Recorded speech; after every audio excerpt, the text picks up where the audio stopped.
अस्सलाम वालेकुम, कैसे हैं आप सब। सिट्टे को घर पर कैसे आप बॉईल कर सकते हैं और इसको किस तरह हम बॉईल करें कि जब हम इसको खाएं तो मुंह में पानी ना आए, ये बिल्कुल ड्राई आपका जो सिट्टा है बॉईल हो और खाते हुए आपको ऐसा लगे कि जैसे आप स्टीम किया हुआ सिट्टा खा रहे हैं। हम इसको बॉईल करेंगे, लेकिन इस तरीके से बॉईल करेंगे कि इसके अंदर बिल्कुल भी पानी की अमाउंट नहीं होगी और एक एक दाना इसका बहुत अच्छी तरह से गला होगा। तो वो कौन सी टिप है, वीडियो को पूरा देखिएगा। स्टार्ट कर देते हैं रेसिपी को।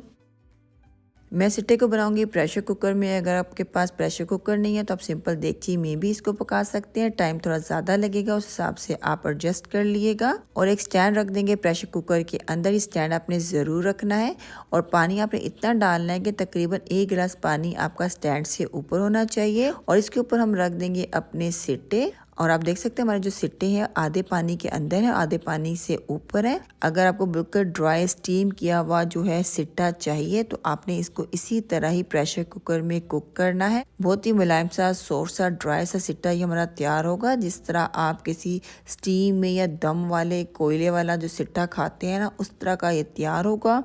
अब इसको हम बंद कर देते हैं। तकरीबन 20 से 25 मिनट का हम इसको प्रेशर देंगे। जब सीटी घूमने लगे तब आपने टाइम काउंट करना स्टार्ट करना है।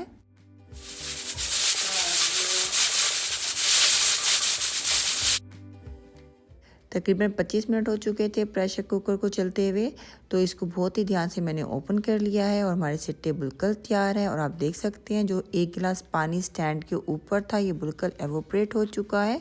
तकरीबन 10 मिनट में ये पानी एवोपरेट हो गया होगा और 15 से 20 मिनट में हमारे जो सिट्टे हैं ये स्टीम में कुक हुए होंगे। तो आप अंदाज़ा लगा सकते हैं कितने मज़े के सॉफ्ट और ड्राई से सिट्टे तैयार हुए होंगे।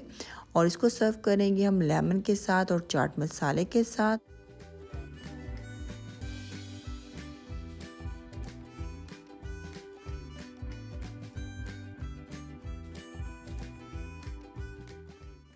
और आप देख सकते हैं कि मैं आपको सिट्टे का दाना तोड़ के दिखा रही हूँ। बहुत ही सॉफ्ट, बहुत ही मुलायम, परफेक्ट जो है हमारा।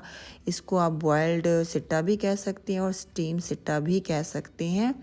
ज़रूर ट्राई करिएगा, फीडबैक देना बिल्कुल ना भूलिएगा। नेक्स्ट डे मिलेंगे एक नई रेसिपी के साथ। अपना ख्याल रखिएगा। अल्लाह हाफिज़।